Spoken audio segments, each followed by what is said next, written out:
સુરતના પાંડેસરા ગણેશનગરમાં 9 મહિનાના માસૂમ બાળકનું તબીબી બેદરકારીને કારણે મોત થયાનો આરોપ લાગ્યો છે. બાળકના પરિવારજનોએ કહ્યું, ખાનગી તબીબે કોઈપણ રિપોર્ટ કાઢ્યા વગર સારવાર કરી અને વધુ પડતા ડોઝ આપતા બાળકનું મોત નીપજ્યું. પરિવારે આરોપ લગાવ્યો કે તબીબે કોઈપણ પ્રકારના રિપોર્ટ કાઢ્યા નથી અને સારવાર શરૂ કરી દીધી. બાળકને બિનજરૂરી અને વધુ પડતો ડોઝ આપવામાં આવ્યો હોવાનું પણ પરિવારનું કહેવું છે. સારવાર દરમિયાન બાળકની તબિયત બગડતા એનું મોત નીપજ્યું હોવાનો આક્ષેપ પરિવારજનોએ કર્યો છે. બાળકના મોત બાદ પરિવારે ખાનગી તબીબ સામે ગંભીર આક્ષેપ કર્યા છે અને પોલીસમાં ફરિયાદ નોંધાવી છે. પરિવારે તબીબ સામે કડક કાર્યવાહી કરવાની માંગ કરી છે. પાંડેસરા પોલીસે ઘટનાની નોંધ લઈ મૃતદેહને પોસ્ટમોર્ટમ અર્થે મોકલી આપ્યો છે અને આગળની તપાસ શરૂ કરી છે. પોલીસે જણાવ્યું કે પોસ્ટમોર્ટમ રિપોર્ટ આવ્યા બાદ વધુ કાર્યવાહી કરવામાં આવશે. नाम बताओ, बच्चे की कौन लगते हो, कैसे जान गए? बच्चे के पिता हैं, हमारा नाम विकास कुमार है। पिताजी का नाम आसाराम है।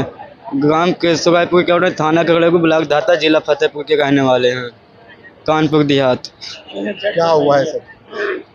जी तबीयत खराब थी, हल्का फुल्का थे, वो दवा पिलाने एक दार तो दवा दिया उसने तो खैर हल्का उचाट जाता था, उतर जाता था। फिर आज गए दवा पिलाने, जैसे उसने दवा पिलाया तो रूम में गए तो उतने में गोल झटकना चालू कर दिया उसने, तो उतने में आए तो दम तोड़ दिया नहीं।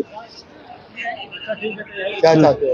उसके सजा होना चाहिए, उसको हमको इंसाफ मिलना चाहिए, हमको पैसा चाहिए, कोई नहीं उसको जेल भेजा जाए बस। डॉक्टर को नाम नहीं बता सकते लेकिन उसका दुकान जरूर बता सकते हैं।